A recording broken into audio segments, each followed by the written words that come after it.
Vous allez écouter un épisode du Craft Project. Le Craft Project est un podcast bien sûr, mais c'est aussi une association de loi 1901 qui œuvre pour promouvoir, rassembler et soutenir les métiers d'art. Que vous soyez artisane, artisan, étudiante, étudiant, professionnel des métiers d'art ou passionné, rejoignez notre communauté d'amoureux de la matière et de la beauté en adhérant à notre association sur le site thecraftproject.fr. Bienvenue dans le Craft Project, une émission de podcast produite par Métiers Rares qui propose des conversations intimes avec des artisans d'art. Un artisan d'art est un homme ou une femme qui choisit de faire apparaître de nouveaux objets sur la planète et consacre à cette tâche son corps, son âme et son esprit avec technique et poésie. Du dernier des Mohicans au néo-artisan, le Craft Project cherche à comprendre comment se construit et se vit une vie d'artisan, pour parler à nos cœurs de faiseurs, de chercheurs de sens et de rêveurs.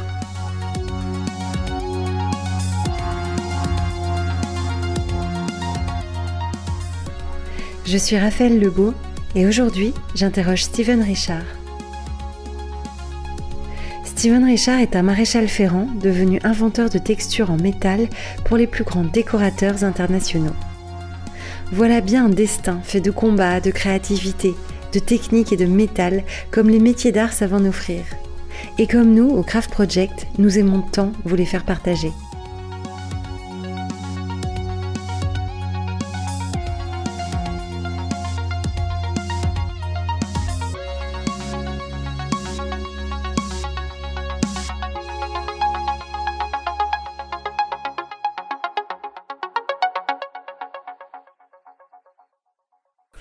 Bonjour Steven Richard.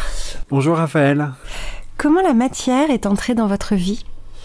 Alors je devais avoir, je pense, 8 ans quand j'ai commencé à travailler avec mon beau-père qui, lui, était sculpteur. Donc j'ai grandi dans un environnement propice à la créativité et par définition au contact d'un travail de la matière. Et vous étiez encouragé dans cette direction-là ? Oui. À la fois encouragé dans une filière concrète, un peu dissuadé d'aller dans des filières plus école. J'avais une passion adolescent, c'était les chevaux. Ouais. Donc, j'ai commencé à devenir maréchal ferrant. Et c'est au travers de ce métier, du contact que j'ai eu avec la forge, que j'ai décidé, après mon service militaire à la garde républicaine, de m'orienter vraiment à une approche artistique de la forge. Donc la ferronnerie d'armes paraissait la filière adaptée à mon désir. Donc votre matière à vous, ça a tout de suite été le métal ? Oui, tout de suite. Alors, il y avait en plus au début cette matière vivante qui est le pied du cheval. À l'époque, j'étais cavalier. Mais petit à petit, cette dimension, on a, je pense, tous plusieurs cordes et passions. Et puis, à un moment, on est obligé de faire des choix. Et c'est la partie créative qui a pris le dessus. Donc, à la sortie de mon service militaire, j'ai décidé d'entamer un tour de France sans être affilié à une société compagnonique. J'ai été affilié, mais seulement 2 années. Et un tour de France qui s'est élargi puisque ensuite j'ai été travailler en Allemagne, en Irlande, en Angleterre. Mais donc concrètement, sans être affilié, ça veut dire que vous avez tapé aux portes des ateliers ? Alors oui, c'est ça. Les compagnons appellent mon profil, c'est faire un tour de France en renard. Ouais. Et donc il y a même eu une société entre les deux guerres qui s'appelait les Renards de Liberté, qui tournait, qui s'était un petit peu organisée, mais sans être donc dans ces sociétés officielles, sociétés compagnoniques. Et pourquoi vous vouliez pas être dans le circuit officiel ? Alors je pense que ma dimension et mon profil artiste posait problème. Et à l'époque, ça posait problème au compagnonnage. Beaucoup de profils comme le mien ont été écartés. Je crois que ça a évolué, c'est moins le cas aujourd'hui. Ils se sont... je pense que les compagnons, c'est une très très belle école. Hein. Vraiment, c'est pas du tout... avec le recul, je regrette même de ne pas avoir pu trouver... mais bon, à 22, 25 ans, on n'est pas toujours Pu trouver quoi? Pu trouver une façon d'y trouver quand même votre place? Voilà, c'est ça, trouver la bonne formule pour que je puisse cohabiter là-dessus. Mais moi, je revendiquais cet aspect créatif. Et encore une fois, j'avais des retours hostiles sur cette question-là. Je voulais voyager et sortir des frontières françaises. Ça se faisait pas aussi facilement. Enfin, il y avait un désir de liberté de mon côté qui a pas été reçu et accepté. Qui n'était pas accueilli, en tout cas. Pas accueilli, exactement. Ouais, je comprends. Et donc, vous avez fait votre chemin tout seul. Et vous étiez bien accueilli, pour le coup, dans les ateliers où vous arriviez, parce que vous étiez tout jeune. C'est ça. Donc, moi, je me souviens de situations complètement ubuesques où, parlant pas un mot d'allemand, réalisant un entretien d'embauche avec mon futur patron, négociation de salaire, et ça s'est fait par combiné, alors c'était pas e-portable, un combiné téléphonique interposé où j'avais une copine bilingue qui assurait la traduction entre nous deux. Bon, mais des souvenirs incroyables. Mais incroyable. Et vous habitiez où? Vous débrouillez tout seul avec votre valise là? Oui, c'était certaines fois, c'était avec la famille du patron. Donc, moi, j'habitais avec la grand-mère, pour cet exemple allemand. Sinon, après, c'était le réseau du patron. Ou Londres, moins marrant, parce que c'était dans des hôtels un peu plus sordides. Dublin, très sympa chez l'habitant. Enfin, à chaque fois, c'était un autre type de fonctionnement. Et d'ailleurs, on se rend compte comment les échelles ont pu aussi... je tourne dans les années 90.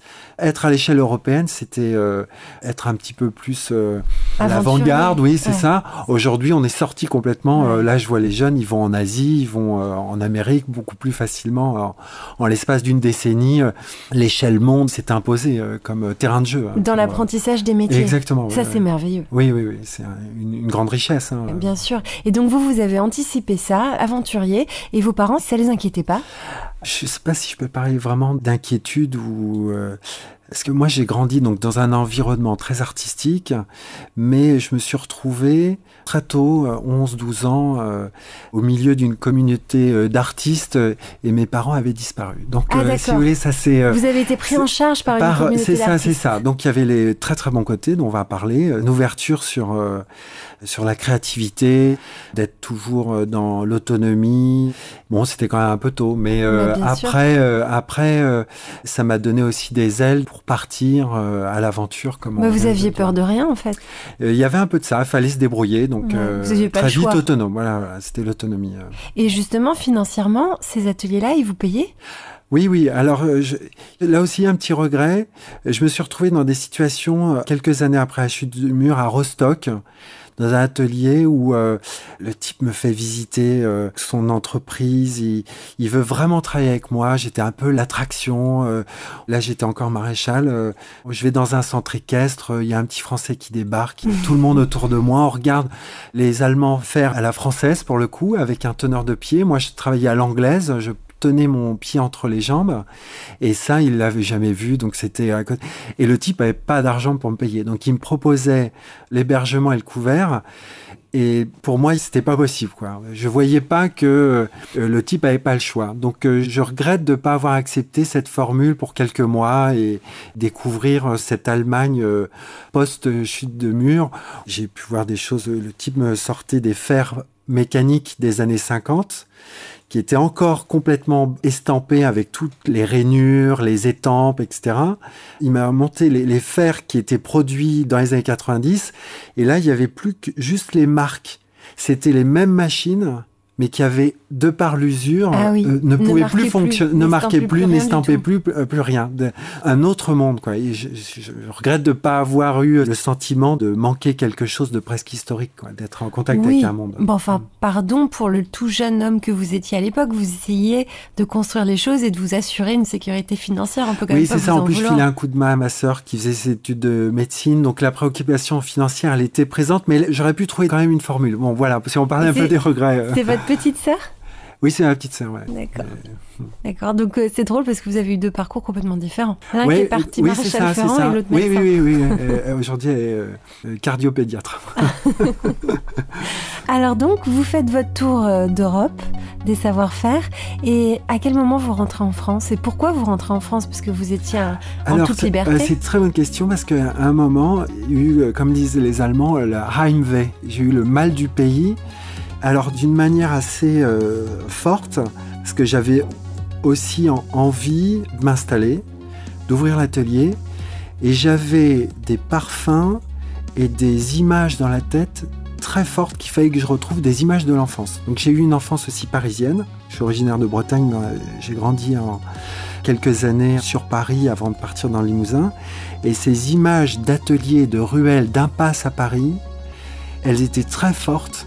Et je ne pouvais ouvrir mon atelier qu'à Paris, dans une impasse, telles qu'on les a connues. Elles existent encore un peu, mais tous ces ateliers ont été transformés en loft. Mais il fallait que je retrouve ça. Parce que vous avez connu des ateliers comme ça, petit. Vous pouvez nous décrire votre atelier, celui qui est dans votre tête, qui était dans votre tête? Alors oui, ça c'est très intéressant. Donc c'était très très présent. Hein. Donc dans mes rêves, je déambulais dans Paris, dans des rues d'un Paris. Alors c'était plutôt le Paris du 11e et du 12e, 20e arrondissement. Ces rues étaient très parisiennes et en m'engageant petit à petit dans certaines impasses, la végétation devenait de plus en plus présente et côtoyer des ateliers, voire même une ferme au bout de l'impasse. Donc il y avait quelque chose de campagne à Paris. La nature et l'atelier mêlés. C'est ça. Des petits mondes, hein, des villages que l'on a dans ces impasses parisiennes. Et ça, j'ai voulu le retrouver. Alors j'ai retrouvé ça, hein, je me souviens, au 154 rue Oberkampf. Un atelier d'un repousseur dans une impasse pavée avec de l'herbe qui poussait et quelques arbustes ici et là. Et ce monsieur faisait donc du repoussage et acceptait de m'accueillir dans un coin d'atelier. Parce que là, je commençais avec 1 euro. 1 euro, même pas. Et ma caisse à outils, vraiment. J'avais appris avec René Mouchel, un ancien des ateliers Bataillard, le repoussage au marteau. Vous pouvez juste nous expliquer le repoussage? Le repoussage, donc c'est réaliser de l'ornementation à partir d'une feuille de métal, donc mettre du volume, là où l'ornementation en bronze est faite à partir d'un modèle en bois, puis ensuite tiré et ciselé. J'imagine probablement pour faire des économies de matière à l'époque, on a trouvé cette technique pour travailler à partir d'une feuille de métal et créer du volume, une feuille d'acanthe, c'est l'exemple qu'on prend en général. Et donc, c'est devenu une spécialité dans les ateliers de ferronnerie d'art, réaliser l'ornementation à partir de feuilles. C'est intéressant parce que là, on est en train de faire le tracé de votre savoir-faire qui nous amène jusqu'à ce que vous faites aujourd'hui. Oui, tout à fait. C'est-à-dire que vraiment, je pars de la tradition. Vraiment, c'était acquérir toutes les subtilités du métier de ferronnier d'art avec en arrière-fond cette enfance créative. Ce qui me permettra par la suite, on va en parler, quand j'ouvre cet atelier, au bout de quelques temps, de frayer avec et ça c'est possible parce que les impasses sont des villages et dans les villages tout le monde se connaît, c'est de rencontrer des plasticiens. Donc des gens qui sont à réfléchir à l'art conceptuel ou fabriquer de manière éphémère pour un spectacle. Là où moi, je fabrique pour 300 ans et je pense à mes feuilles d'acanthe. Ça a été une très, très belle rencontre qui m'a vraiment retourné le cerveau et qui m'a libéré un peu du carcan traditionnel. Et du carcan technique, peut-être. Et du carcan technique, exactement. Comment elle s'appelait, cette personne? Parce que chez nous, ça s'appelle un ange gardien, ça. Je dirais que ça a été un groupe d'amis. On a fait un autre nouveau compagnonnage. On était très, très proches. On se voyait très souvent. On formait un vrai groupe. Alors, l'ange gardien, il est venu un petit peu plus tard, je dirais. Parce que là, on se le garde pour après, celui-là. Ouais. Il est venu plus tard. Et lui, il était issu des métiers d'art. Voilà. Alors là, vous n'avez pas 1 euro en poche. Vous découvrez l'atelier qui était déjà dans votre tête. Du coup, forcément, vous savez que c'est là que vous devez aller puisque ça ressemble à ce dont vous rêviez. Ah là, je recrée l'univers que j'avais en tête. C'est merveilleux. Ceci dit, le repousseur en question, qui aujourd'hui est décédé, avait la réputation, et je pouvais le vérifier en étant au cœur de son atelier, d'avoir des méthodes plus qu'autoritaires. Vraiment, c'était Dickens. Tant dans la poussière qui régnait, ça, il peut y avoir un côté sympathique, mais les méthodes de management se faisaient auprès de son équipe. C'était à la trique, mais à la trique au sens propre. Vous tapez ? Non, moi j'étais indépendant dans un coin de l'atelier et il avait des discussions d'égal à égal avec le nouvel indépendant que j'étais à me donner des conseils de management, etc., j'écoutais poliment. Mais non, c'était avec son équipe de salariés. Ils étaient vraiment à la baguette, à prendre des engueulades comme on peut plus se permettre aujourd'hui. Et Dieu merci. Bien heureusement, oui, c'était évident. Donc c'était une ambiance de mine de sel ou de goulag qui me déplaisait. Donc au bout de 8 mois, j'ai trouvé toujours dans l'impasse un atelier autonome. Mon business se validait aussi parce que j'avais des retours, je commençais à avoir des commandes. Mais justement, comment vous avez trouvé vos clients? Parce que vous arriviez d'Allemagne, exact. Oui, très juste, parce que j'avais pas du tout le réseau. J'avais cette familiarité avec Paris, mais sans avoir été complètement salarié d'une entreprise parisienne. Donc, je pouvais même pas bénéficier de quelconque carnet d'adresse. Donc, au début, mon réflexe a été de voir les antiquaires. Donc, j'ai commencé à faire des restaurations d'objets d'art. Donc, ça veut dire que vous êtes allé les voir, vous avez tapé à la porte? Oui, tout à fait. Voilà, présenter le travail de repoussage que je faisais. Donc, j'avais 27 ans, c'était assez jeune, qui m'ont fait confiance. Et petit à petit, j'ai commencé à imaginer que je pouvais aussi bifurquer vers les architectes. Mais ça s'est fait un petit peu plus tard, ça. Donc, vous êtes rentré dans le métier par la restauration? Oui, tout à fait. En tant qu'indépendant, c'est par la restauration. Ouais. Oui. Et donc, je trouve un petit atelier à l'étage, donc enclume et forge à l'étage. Pratique. Ça n'est possible que dans ces bâtiments des empasses parisiennes non restaurées que nous avons connus. Là, j'y suis resté 3-4 ans. Parce que j'étais seul, indépendant, j'ai pu continuer à frayer avec ce groupe d'artistes et à faire mes expérimentations. Et vous commenciez à créer des pièces? Oui, je commençais à créer des pièces de sculpture. Ça a été une époque où je poussais même le geste jusqu'à installer des sculptures sans autorisation dans Paris. Génial. Et je pense que j'ai dû être le seul sculpteur qui a installé des sculptures et qui ait pu rester quelques années. Parce qu'habituellement, ça avait été déjà fait, mais bon, ça restait quelques heures, le temps d'une photo, d'un photographe du Parisien qui immortalisait le truc. Mais là, j'avais mis au point quelque chose qui marchait bien. C'était alors qu'on a pompeusement appelé protocole d'installation d'œuvres en milieu urbain, qui consistait tout simplement à faire une demande d'autorisation de tournage à la préfecture de police. Et cette autorisation rassurait toutes les patrouilles de police qui passaient, qui ont quand même vocation à éviter que des sculptures s'installent et soient boulonnées, et nous permettent d'installer des sculptures. Alors, le geste le plus intéressant que j'ai pu faire dans cette période, ça a été l'installation d'une sculpture sur le socle de Charles Fourier, qui est place de Clichy, et qui était vide depuis la Deuxième Guerre mondiale. Donc, je m'étais intéressé à ce socle et à me dire, mais il y a probablement quelque chose à faire d'intéressant. Et j'avais fait, alors ça avait été surnommé la cabine téléphonique, j'avais envie de revisiter la commémoration. Je voulais pas faire un hommage à Charles Fourier, mais plutôt laisser la possibilité aux passants de ne plus être un passant passif, mais un passant qui rentre et pénètre la pensée de Fourier. Donc il y avait un volume de verre posé sur le socle en pierre avec un escalier en inox qui permettait aux passants de monter et de prendre la place de Fourier. Ah, génial. Voilà, donc tout ça a pu rester... Mais c'est une sacrée installation. Comment vous aviez les sous pour produire ça? Alors, c'était de l'autoproduction. Oui, donc c'était votre temps. Alors, pour être précis, le verre a été donné par Saint-Gobain, parce que j'avais été voir Saint-Gobain et je leur avais fait croire que j'avais une commande de la ville de Paris. C'était un coup de bluff. C'est pas tout à fait exact. Mais en tout cas, ils m'ont donné l'équivalent de 15 000 € de verre. Après, moi, j'avais plus que le métal, la structure à faire. Donc, une fois que c'était installé, communiqué de presse, ce qui rendait...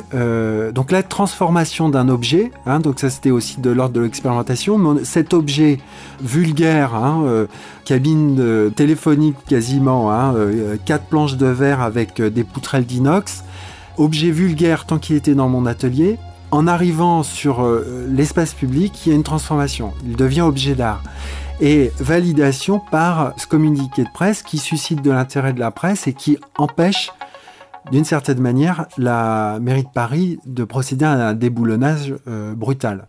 Obligation de négocier et de pouvoir procéder à un appel à projet qu'ils n'avaient pas fait depuis 60 ans. Donc ça a stimulé un petit peu la mairie de Paris à ce moment-là.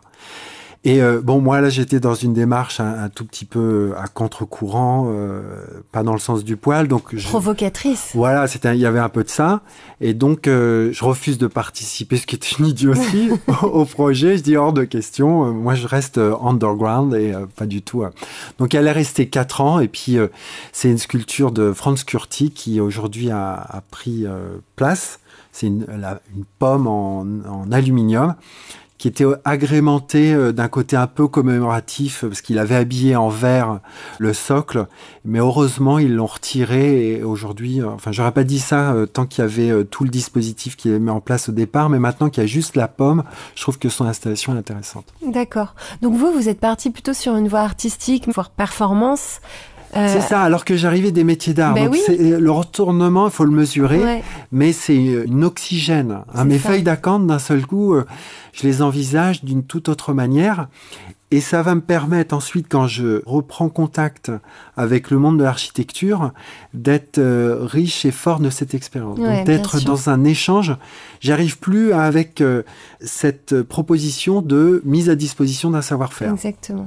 Oui, vous êtes reconnu et légitimé et validé aussi dans votre rapport créatif. C'est ça. Et il y a des vrais dialogues qui sont appréciés par la suite avec les architectes d'intérieur qui me recontactent parce qu'il y a ce dialogue possible. Ouais, dialogue créatif assis et appuyé sur une excellente technique. C'est ça qui est merveilleux chez un bon artisan d'art. Il y a un pied dans la technique et un pied dans la création.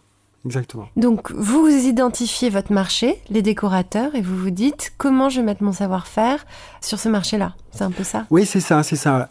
Alors après, c'est aussi des opportunités, parce que c'est des projets qui nous permettent aussi d'avoir la possibilité et le financement d'expérimenter. Bien sûr. Donc au départ, je vais avoir des commandes plus traditionnelles.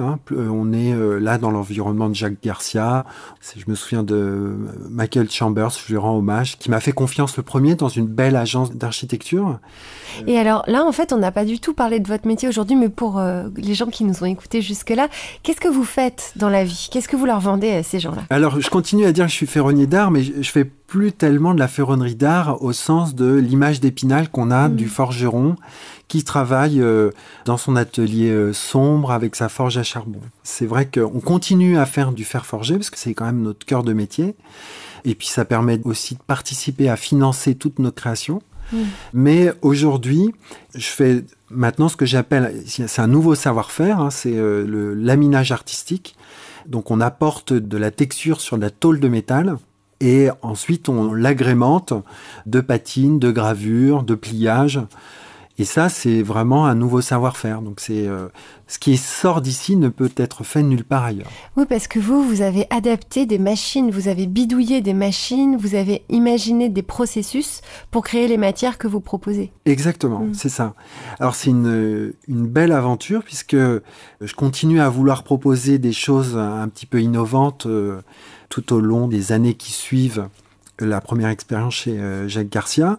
Mais il n'y a pas encore de rupture. Et ça a été un chantier pour la maison Chanel, pour le studio de Karl Lagerfeld chez Chanel. Là, il y a un appel à projet pour réaliser un sol en maillechort. Donc le maillechort, c'est un alliage de cuivre, zinc et étain. D'accord. Donc c'est l'alliage qui est présent sur les pièces de 1 et 2 euros, l'alliage blanc.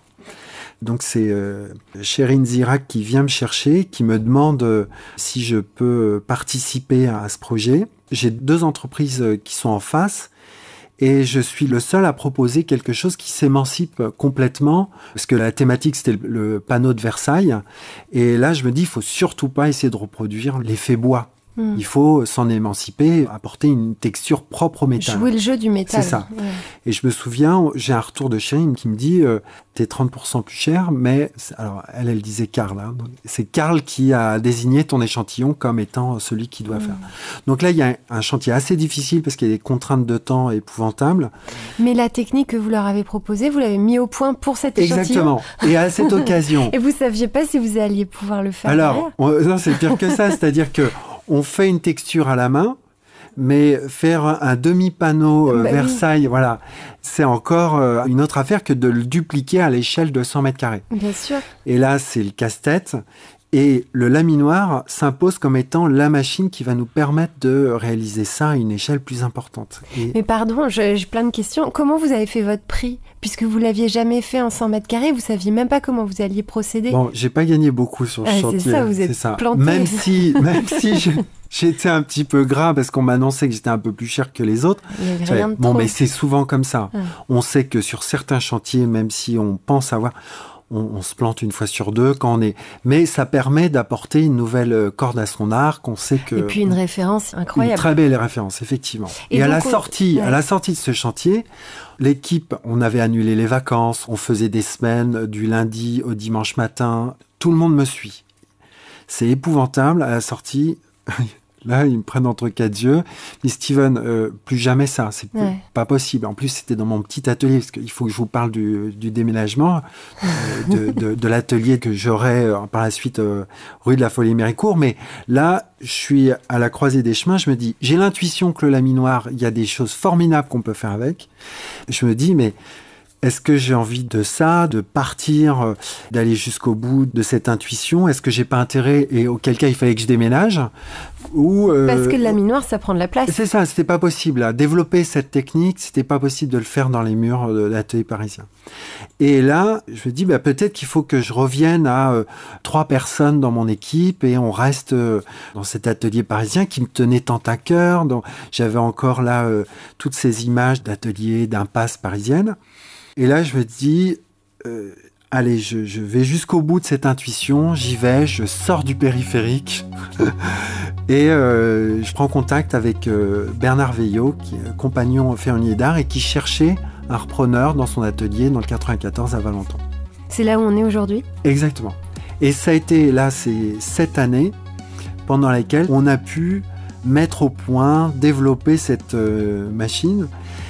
Et là, je suis à nouveau à la croisée des chemins, puisque là, j'ai pris la décision de refaire un nouveau déménagement et on va s'installer l'année prochaine dans un atelier qui est à nouveau... Parce que là, on est dans un 300-400 mètres carrés.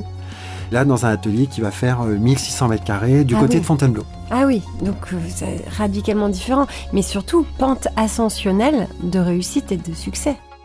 Alors, au départ, ça n'a pas été évident parce que je présente une innovation et les architectes ont du mal à comprendre comment ils peuvent s'approprier dans leur projet cette technique, ont du mal à voir que derrière, il y a une innovation très importante qui a nécessité beaucoup d'argent, l'intervention d'ingénieurs, et ça a mis un petit peu de temps. Il a fallu que je réalise des premières pièces de mobilier pour qu'ils comprennent comment agencer ce métal texturé patiné.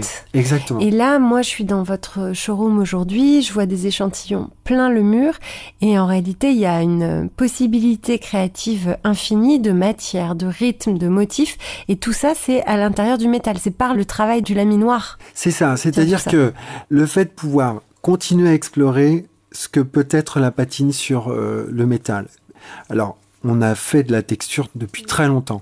Simplement, c'était une texture qui se limitait à une approche de martelage manuel, éventuellement avec de l'acide. Mais la technique du laminoir permet des textures propres qui ne peuvent absolument pas se faire avec d'autres outils. Et sur des plus grandes surfaces. Sur des plus grandes surfaces. Et donc, ça décuple les possibilités esthétiques et d'application. Et donc aujourd'hui, moi j'ai vu votre travail à Monaco sur des portes d'ascenseur, par exemple. Alors là, c'est le fait d'avoir intégré dans le processus créatif une machine numérique. C'est-à-dire comment le numérique ne dépossède pas le savoir-faire, mais l'enrichit. Ce qui est possible avec notre fraiseuse numérique ne le serait pas à la main. Et ne remplace pas donc une opération d'un savoir-faire en l'aseptisant. C'est ce qui est en général le cas avec le numérique. C'est ce qu'on peut reprocher au numérique, mais vous l'apprivoisez pour qu'il s'intègre à votre processus traditionnel. Et mélangé à nos patines, le fraisage numérique devient gravure, permet des possibilités et continue à élargir encore une fois le champ de la créativité. D'accord. Et oui, et c'est vrai, tout ce travail que je vois de couleurs, notamment, ça, c'est le travail de patine sur le métal. Exactement. Patine à froid ou à chaud en fonction des rendus qu'on veut obtenir. Exactement, oui. D'accord. Vous avez adapté un savoir-faire pour créer, proposer de nouveaux produits aux archis et aux décos.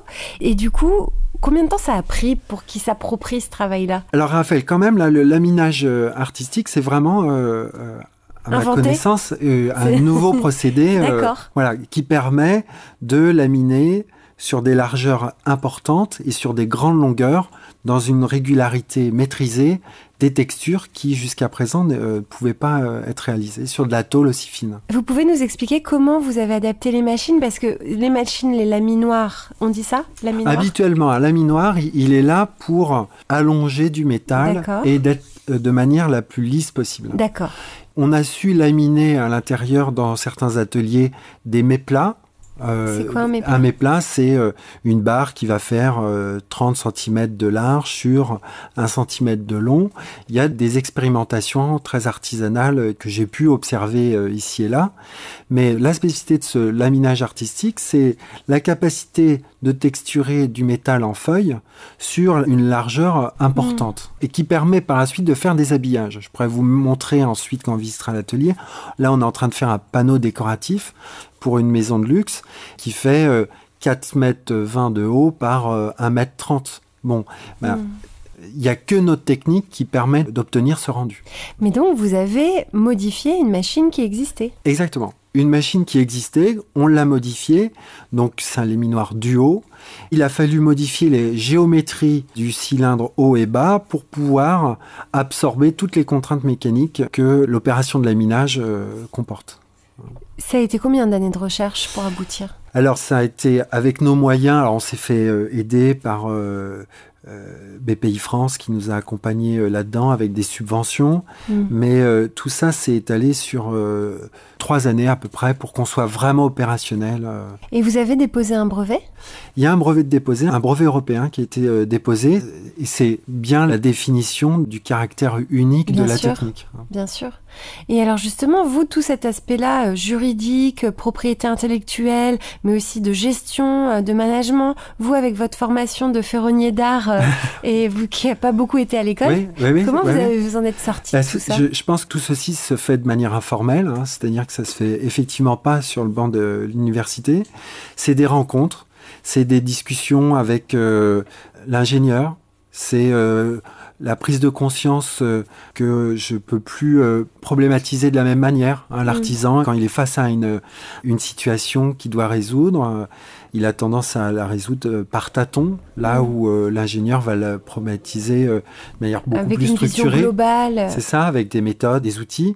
Alors ça marche très très bien pour l'artisan quand il est confronté à des problématiques qui sont de faible intensité, mais quand la problématique est d'intensité plus importante, là il peut y passer des années avant de trouver la bonne formule. Mais comment vous l'avez trouvé cet ingénieur? Comment il s'est retrouvé sur votre Alors ça s'est fait via un organisme qui n'existe plus aujourd'hui, qui était le Centre francilien de l'innovation. Et donc la première rencontre avec un ingénieur des arts et métiers qui me parle d'analyse fonctionnelle, qui me parle de la manière dont il va aborder ce sujet. Et moi, c'est comme avec la précédente rencontre de ce groupe d'artistes, un nouveau challenge, une nouvelle manière de penser, et je capte, j'absorbe, et je comprends que là, il y a à changer un certain nombre de fonctionnements propres à l'artisan que je suis et que j'étais encore plus. On n'a pas parlé de l'ange gardien, on a dit qu'on allait en reparler, on n'en a pas parlé. Il est arrivé là chronologiquement ou pas encore? Alors, je l'ai rencontré dans le 3e atelier parisien. Et là, il est très clairement identifié. Il s'appelle Éric Penel, décédé aujourd'hui. C'est un artisan d'art. Éric qui était marketeur de pierre dure. Il était connu chez les antiquaires comme le loup blanc, craint comme la peste. Pourquoi? Parce qu'il était entier. Éric aurait pu faire du cinéma, tellement c'était un personnage. Et il était capable d'envoyer paître un architecte qui était dans son atelier parce qu'il avait prononcé le mot qu'il fallait pas. Tout le monde lui reconnaissait une main incroyable. Le Mobilier National l'appelait régulièrement parce qu'il n'y avait que lui qui pouvait résoudre certaines restaurations. Mais en hurlant, il était capable de mettre quelqu'un à la porte en 5 minutes. C'était terrible. Et Eric, ça s'est bien passé avec moi, alors que, en général, la durée de vie d'une amitié, elle était de l'ordre de l'année ou l'année et demie. Mais ce que j'avais compris, alors à l'époque, je ne buvais pas une goutte d'alcool, alors que lui en consommait plus que de raison. Et je me suis lié d'amitié et il m'a invité alors à nouveau à partager un atelier sur cours, qu'il avait un deuxième atelier sur cours. Un jour, il est venu me voir, donc moi, encore une fois, je partageais avec lui seulement l'aspect professionnel. Je ne le côtoyais pas dans ses œuvries fort sympathiques avec ses autres compagnons qui l'accompagnaient dans son atelier le soir. Et c'est ce qui a permis de nouer une relation solide. Il m'a pris sous son aile, il m'a donné beaucoup de conseils. Et c'était pas des conseils de savoir-faire puisque vous n'aviez pas le même, mais des conseils de vie d'artisan. Oui, mais il avait des connaissances dans le métal parce qu'il avait aussi travaillé le métal. C'était des conseils d'artisan, c'était un regard aussi bienveillant.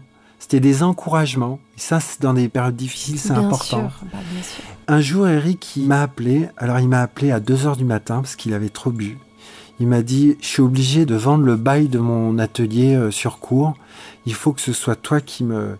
Et Eric, je le savais qu'il essayait parce qu'il me l'avait déjà proposé. Et il essayait de le vendre 30 000 euros. Ce qui, à l'époque, était beaucoup trop cher, ce qui était très correct. Hein. Il avait trouvé un monsieur qui fabriquait des souliers en cuir qui était prêt à lui reprendre, mais à la dernière minute, il s'était engueulé avec lui. Et donc, coup de téléphone, 2h du matin, il me dit, il faut que tu le reprennes. Je te le fais à 2005, tu dois le reprendre. Écoute, Eric, si tu veux bien, on se rappelle demain. C'est très gentil, je dormais un peu. Bon, on se revoit le lendemain, je dis, voilà ce que je te propose. Je te le reprends à 3000, parce que 3000, je peux aller jusque-là. Et puis, fais-moi confiance, je te reverserai de l'argent jusqu'à 10 000 euros, mais il me faut juste du temps. Bingo. Et ça, c'est les artisans du faubourg, les artisans parisiens, pas besoin de contrat. Ouais. On se tape dans la main. Il m'a fait confiance et j'ai pu accéder au bail de cet atelier. Et par la suite, ça a été très important pour moi parce que j'ai pu avoir accès pour pas cher à un atelier avec un loyer très faible qui faisait 100 mètres carrés. À l'époque, pour moi, c'était une surface importante. Et plusieurs années après, j'ai eu l'opportunité de le racheter dans très très bonnes conditions. Ouais. Donc avec le recul, ça a vraiment été mon ange gardien. Ouais, ça vous a lancé en fait. Ah, complètement. Vraiment, en acceptant ce deal, alors après je lui ai reversé pour arriver jusqu'à 10 000 euros, mais en acceptant ce deal, il m'a permis d'accéder à un atelier qui, dans la période dans laquelle il me l'a proposé, c'était pas possible. Ouais, et puis il vous a fait confiance. Exactement, oui, tout à fait. Vous a donné confiance en vous pour avancer et lancer votre vie d'entrepreneur. Ouais. Donc merci encore à lui. Bah oui, c'est important, on a envie de parler des anges gardiens. Il y en a toujours en fait. Il y en a toujours, c'est vrai, hein, quand on en discute, et j'ai écouté les podcasts, toujours quelqu'un qui à un moment facilite le coup de main qui permet d'accéder à franchir les 2 marches qui, sur le moment, paraissent être des digues. Complètement. Et je pense que le jeu, c'est de devenir à notre tour des anges gardiens. Oui, tout à fait. On espère tous pouvoir l'être à un moment. Ouais, c'est sûr. Donc, voilà, alors cette pente ascensionnelle. Mais parce que là, moi, je vous vois donc dans cet atelier déjà de 400 mètres carrés, 1500 mètres carrés. Est-ce que vous voulez bien communiquer sur votre chiffre d'affaires, nous donner une échelle ? Oui, alors l'année dernière, ça a été une année un peu exceptionnelle parce que dans l'atelier de Valenton, on est contraint par le manque d'espace, donc on plafonnait à 800, 900 000 euros. D'accord. L'année dernière, on a fait une année exceptionnelle à 1,6 million. Vous avez doublé votre chiffre d'affaires. On l'a doublé, oui. Et cette année, on va probablement être entre 1,1 million, 1,2 million d'euros. Voilà. Donc l'objet de déménager, c'est aussi donc, de travailler dans de meilleures conditions. Prendre des plus gros chantiers. Pouvoir prendre de plus grands chantiers, pouvoir aller sur le marché américain. Le manque de place ne nous permet pas d'avoir la réactivité, la notion de service qu'on doit avoir aujourd'hui.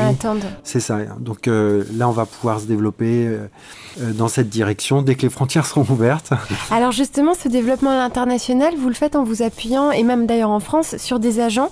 C'est une question que des artisans d'art me posent très souvent, c'est comment s'entourer d'agents. Vous avez toute une équipe autour de vous, on le voit sur votre site internet. Oui. Pour chaque pays, il y a un nom. Oui.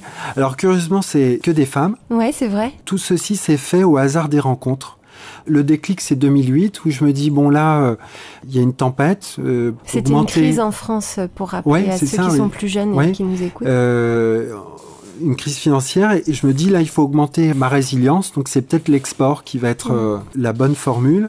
Je fais quelques missions, un salon au Moyen-Orient, et je commence à comprendre comment s'organise l'export. Je rencontre des gens qui étaient absolument pas agents, mais qui deviendront parce que ça se passe bien, on s'apprécie. Et puis oui, qui n'étaient pas agents d'artisans d'art, non, pas forcément. Mais qui vous accompagnent, vous, dans votre développement économique.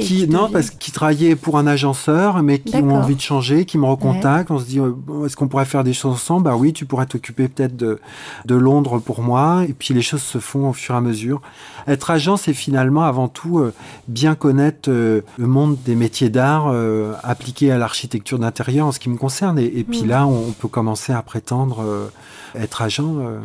Et alors, comment ça marche ? Ils prennent une commission sur le chiffre d'affaires qu'ils apportent à l'atelier, c'est ça ? C'est ça. Alors, il y a plein de formules différentes en fonction de la situation géographique, en fonction de... Pour certains, il y a un petit fixe parce qu'il y a du showroom. Pour d'autres, c'est juste la commission, mais dans ce cas-là, elle est un peu plus importante. Oui, enfin, il y a toujours... Et moi, j'essaye... Alors, à chaque fois, tout ça est bien sûr confidentiel, mais j'essaye d'avoir un traitement équitable pour tout le monde. Entre différentes agentes. Oui. Et vous êtes fidèle à vos agentes ? Moi, je suis quelqu'un de très fidèle et honnête. C'est-à-dire que, déjà, elles ont l'exclusivité. Ça veut dire que même si j'ai une affaire en direct sans qu'elles puissent avoir eu une... Vous les renvoyez vers elles ? Je la renvoie. Et elles ont accès à leur commission. Ça crée un climat de confiance. Bien sûr. Et qui permet ensuite, quand on se développe, quand il peut y avoir des situations un peu plus complexes, parce que l'affaire s'est conclue entre le bureau de Londres ou le bureau de Paris. Parfois, je tranche. Je dis non, vraiment, là, c'était depuis Paris que ça s'est fait, ou depuis Londres. Et puis, parfois, c'est les deux. Et là, je propose un partage de commission. Et ça, c'est très précieux, cette confiance. Alors moi, je connais Dominique Andréani, on l'a interviewé en Insta Live. Agence d'Isabelle, je connais pas son nom de famille, je sais que c'est Agence d'Isabelle. Mais... Isabelle de l'Astérie. Isabelle de l'Astérie, qui est agente d'artisans. Donc voilà, je voulais juste qu'on dise leur nom, parce que ça fait partie des acteurs, des actrices, en l'occurrence, importantes dans l'écosystème des métiers d'art. Oui, il y a aussi les confidents sur Bruxelles et sur la Suisse. Donc des gens qui, là, pour le coup, ont voulu... professionnaliser leur approche, avoir un portefeuille, une écurie, je parle d'écurie, moi, d'écurie d'artisans, qui portent comme ça les savoir-faire auprès des agences. Et le rôle de l'agent, de l'agente, donc commercial évidemment, présenter votre travail, apporter des clients, et ensuite c'est toute la relation d'affaires avec le client. Ça va jusqu'où en fait ? Alors bien souvent, ça commence à faire circuler l'innovation et les nouveautés jusqu'à la conclusion de l'affaire, en passant par des visites dans les agences avec ou sans ma présence. D'accord. Donc c'est génial, c'est vraiment un relais pour vous. Un vrai relais, oui. Bien souvent, ça s'arrête et moi, je prends le relais au moment de la signature du contrat. D'accord. Et après, le relais créatif, technique, suivi de projet, ça c'est... là, c'est moi. Ça, c'est en interne. D'accord. Et vous faites quelle part de chiffre d'affaires à l'export aujourd'hui ? C'est très variable d'une année à l'autre, mais en moyenne, c'est 50%. D'accord. C'est de la moitié ou plus. Oui. D'accord. Et vous êtes confiant pour l'avenir de l'atelier ? C'est une situation un peu particulière que nous vivons, mais... Oui. Alors, j'ai envie de dire que dans le monde du luxe, on est quand même privilégié. C'est-à-dire que nos clients, dans les tempêtes, ont toujours la capacité à dépenser leur argent. Moi, j'ai aussi la chance de m'appuyer sur 3 secteurs. L'hôtellerie de luxe, les maisons de luxe et le particulier exigeant. Là, en ce moment, très clairement, c'est l'hôtellerie qui est beaucoup plus dans la tempête, mais il me reste encore 2 autres... C'est ça, donc vous êtes solide sur vos pattes. C'est ça. Bon, après, ça ne veut pas dire qu'on n'a pas eu une baisse dans la dynamique cette année. Les chiffres parlent d'eux-mêmes. Ça ne veut pas dire que je ne suis pas en alerte pour l'année prochaine, à me dire que... va falloir être très vigilant, surtout dans une situation de déménagement où on se fragilise toujours un petit peu. C'est ce que j'allais vous dire, vous êtes vigilant, vous triplez de surface. Oui. Bon, c'est quand même un pari. Bien sûr, c'est un investissement. Ouais. Et du coup, vous allez prendre plus de collaborateurs, j'imagine, Oui, alors c'est avant tout quand même pour travailler et déployer un deuxième laminoir. On va passer de 300 mm à 600 mm de capacité de laminage. Où est-ce que vous avez trouvé ça, la base du laminoir de 600 mm de large? Ça existe encore des machines comme ça? C'est des machines qu'il faut aller sourcer ici et là. C'est un boulot en soi, ça, d'aller dégoter ces machines-là, non? Oui, c'est pas évident parce qu'il faut pouvoir identifier si elles sont adaptables au procédé que je veux mettre en place par la suite. Derrière, il y a quand même pas mal d'argent à mettre pour que l'outil puisse fonctionner de manière aussi précise. Et donc, cette capacité de surface va me permettre d'intégrer de nouvelles machines. D'accord. Aujourd'hui, la partie patine, on a construit 2 chalets en bois pour pouvoir patiner et vernir. Tout ça va être intégré dans le futur atelier. C'est vraiment une histoire aussi de confort de travail. Bien sûr, ça va être plus confortable pour vos collaborateurs. Vous êtes combien? Il y a combien d'artisans qui travaillent ici? Alors, avant Covid, on était une 12aine. Et là, on est redescendu à 8 personnes. D'accord, donc vous avez dû licencier 4 personnes? Non, il y avait 2 intérimaires. Il y a eu aussi des départs parce que changement de vie, retour en province, des choses comme ça.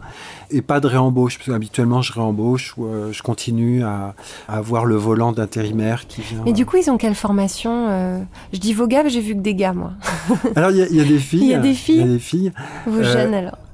Ils ont quelle formation? Ils viennent de quel métier? Moi, je suis attaché à avoir des équipes diversifiées. J'ai des gens qui viennent à la fois de l'école Boulle, à la fois du compagnonnage. Mais en quoi? En ferronnerie d'art? Alors, soit monture en bronze, soit ferronnerie d'art. D'accord. Mais j'ai aussi quelqu'un qui a fait les Beaux-Arts de Tokyo, un japonais. D'accord. J'ai le projet d'embaucher un Allemand. On a récemment embauché un jeune ingénieur. Et ça, c'est un pari que je fais parce que jusqu'à présent, la diversité, elle se faisait dans le profil des machines que je pouvais avoir au sein de mon atelier. Et là, de plus en plus, je vais aussi embaucher des gens qui viennent d'horizons différents parce que chacun arrive avec sa carte mentale. Ouais, je comprends. Mais c'est une très belle façon de raconter, je trouve, un très bel exemple, une très belle façon d'exercer les métiers d'art aujourd'hui, avec une diversité technique, artistique, avec une vision. Et je sais que vous portez un discours sur ce secteur des métiers d'art. Oui, alors on a parlé d'une ouverture géographique. Le terrain de jeu a été national, il est devenu européen dans les années 90. Aujourd'hui, il est mondial. Pour autant, si on parle du champ artistique, ce champ est très cloisonné. C'est-à-dire que les beaux-arts vont regarder un petit peu de haut les métiers d'art. Les métiers d'art vont mépriser ces plasticiens qui font des sculptures avec des bouteilles de plastique. Et pour autant, c'est des gens qui vont avoir leur production dans les mêmes intérieurs. Donc il y a un paradoxe. Et moi, je souhaiterais, c'est ce que je fais quand j'invite où j'embauche des gens qui viennent d'horizons différents, c'est décloisonner ces barrières qui nous empêchent de communiquer, d'échanger. Voilà, il faut se détendre. On fait, c'est pas parce qu'on maîtrise d'un côté parfaitement une fabrication ou qu'on joue avec le concept et qu'on s'est complètement émancipé de la technique, de l'autre qu'on ne pourrait pas dialoguer et échanger. Donc ça, c'est quelque chose que je souhaiterais pouvoir faire évoluer dans les prochaines années, autour de rencontres, que l'atelier devienne vraiment un laboratoire. D'accord. Et pour vous, la solution, c'est de mettre en présence ces 2 profils pour qu'ils se rendent compte qu'ils ont beaucoup plus de choses en commun que ce qu'ils imaginent, en fait. Il faut manger ensemble, il faut travailler ensemble, il faut partager des choses ensemble pour que les a priori tombent. Je pense qu'il y a... Chacun a des univers différents qui sont intéressants. Le designer pense la ligne, le sculpteur a une pensée qui mélange à la fois la matière et l'espace, la philosophie. Enfin, l'artisan d'art est lui un spécialiste de la matière, mais à tout ce qu'il y a de sensible dans maîtriser, travailler la matière. Donc, il y a à réunir tout ça pour qu'on puisse davantage échanger, me semble-t-il. Mais ce que vous faites, vous, dans votre personne, vous avez les 3 dimensions. Je tente, après, C'est Jouffre qui disait je suis bac -2. Bon, moi je suis bac -3. C'est gagné, bravo. Vous avez battu Jouffre. Mais c'est-à-dire que on a aussi la lourdeur de son parcours, peu importe l'horizon. Hein, le designer pourra aussi parler de sa lourdeur de son parcours. Je pense que on ne vient pas de nulle part et on tente à aller dans une direction. Voilà, moi je tente d'essayer de réunir tout ça. Et vous continuez à travailler la matière vous-même aujourd'hui ? Alors moins depuis que j'ai une équipe, c'est sûr, mais sur toutes les parties expérimentation, je suis quand même très très présent sur les parties contrôle qualité, sur transmission aussi, dans des dialogues, des échanges. Vous aimez ça, transmettre ? Oui, c'est un vrai plaisir. Je dirais que moins transmettre que échanger, parce que transmettre, il y a quelque chose un paternalisme qui n'est pas adapté au fonctionnement de l'atelier. Je pense que c'est plus dans un échange que les choses circulent au sein de l'atelier. Alors Steven, je connais une fée des métiers d'art. Qu'est-ce qu'elle peut faire pour vous avec sa baguette magique ? Plusieurs choses. Si c'est possible, plusieurs vœux. Alors j'allais dire un coup de baguette magique pour permettre de repousser les murs. Ici, bon, mais normalement ça devrait, voilà, ça devrait être possible dans les prochains mois. Moi, j'ai le sentiment qu'il y a quelque chose autour de la formation qui est très important. Moi, quand j'ai fait mon école, j'ai fait l'école nationale des haras pour apprendre le métier de maréchal ferrant. On restait 3 ans dans cette école. J'aurais pu faire de l'alternance. Ça aurait été aussi 2-3 ans en alternance. Et aujourd'hui, on me propose d'intégrer des apprentis qui vont rester chez moi 1 an, 2 ans ou 1 an s'ils ont le bac. Et là, je pense qu'il y a une méprise, on s'est mal compris, là, on n'a pas assez parlé. C'est-à-dire que c'est pas assez du tout. Non, c'est-à-dire que les gens qui ont pris cette décision n'ont pas conscience que apprendre un geste, comprendre le fonctionnement de la matière, du matériau que l'on travaille, nécessiter du temps, de la maturation. C'est pas parce qu'on a 150 heures de formation en une année, c'est pas la même chose que d'avoir ces mêmes 150 heures sur 2 ans. Bien sûr. Et de rester dans une même structure un certain nombre d'années pour pouvoir acquérir des fondamentaux, c'est indispensable. Je crois qu'il y a une réforme à École Boulle qui raconte exactement ce que je suis en train de dire. Exactement. Hein, c'est l'appauvrissement, enfin pardon de le dire comme ça, mais je ne suis que le relais de la voix des professeurs qui nous ont parlé ici. Hein. La diminution des horaires en atelier et de l'apprentissage technique au profit d'apprentissage plus abstrait, de présentation de projets, d'organisation, voilà. Et donc moins de temps en atelier. On ne s'est pas compris. C'est quand même à l'atelier, pour l'apprentissage du geste, que tout se fait. Hein. Et je dirais que je crois qu'il y a une bataille culturelle à mener là. C'est-à-dire que, alors pour avoir travaillé en Allemagne, parce que c'est différent, en France, dès qu'il s'agit de partir ou de bifurquer vers une filière dite technique, on a un sentiment de déclassement. On n'est pas sur le même pied d'égalité que toutes les autres filières. Et ça, c'est un petit peu dommage. Je crois que vos podcasts participent à cette bataille culturelle, permettre à nos métiers de pouvoir prendre une place dans un imaginaire de manière beaucoup plus concrète et présente, et de se rendre compte qu'il y a et valorisante, et qu'il y a derrière ces trajectoires, il y a des passions, il y a des des destins exemplaires. Très intéressant que vraiment on le voit bien aussi de la part de gens qui témoignent dans des reconversions et des trajectoires qui sont très intéressantes, ou des gens qui choisissent de basculer dans cet univers pour justement fuir le bureau, la monotonie, des transports insupportables, enfin tout un tas de raisons de bifurquer.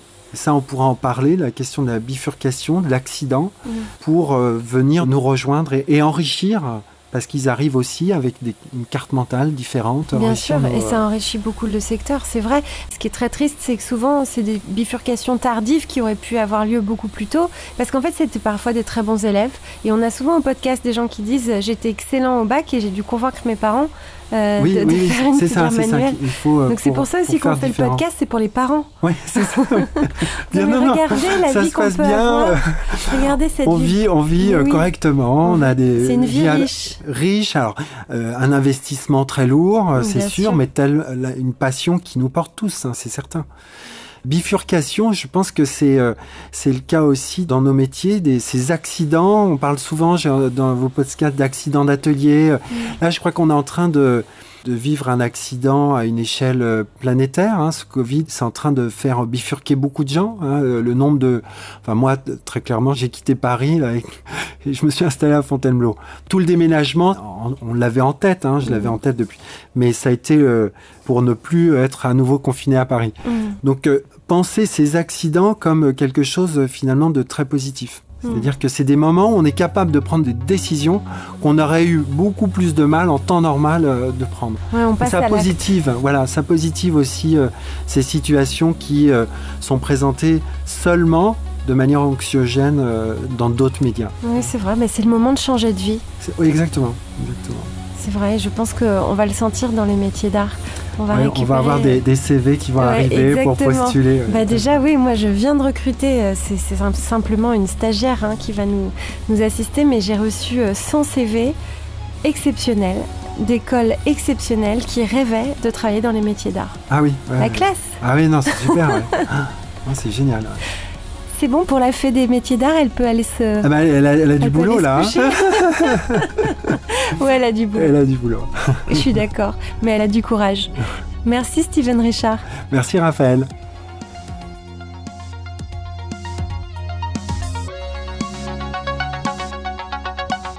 Cet épisode du Craft Project a été produit par Métiers Rares. Métiers Rares est un studio de craft thinking qui met l'intelligence des métiers d'art au service des maisons d'excellence. Il a été copiloté par Pierre Salagnac et réalisé par Philippe Calvérac. La musique a été composée par Velvet Stairs.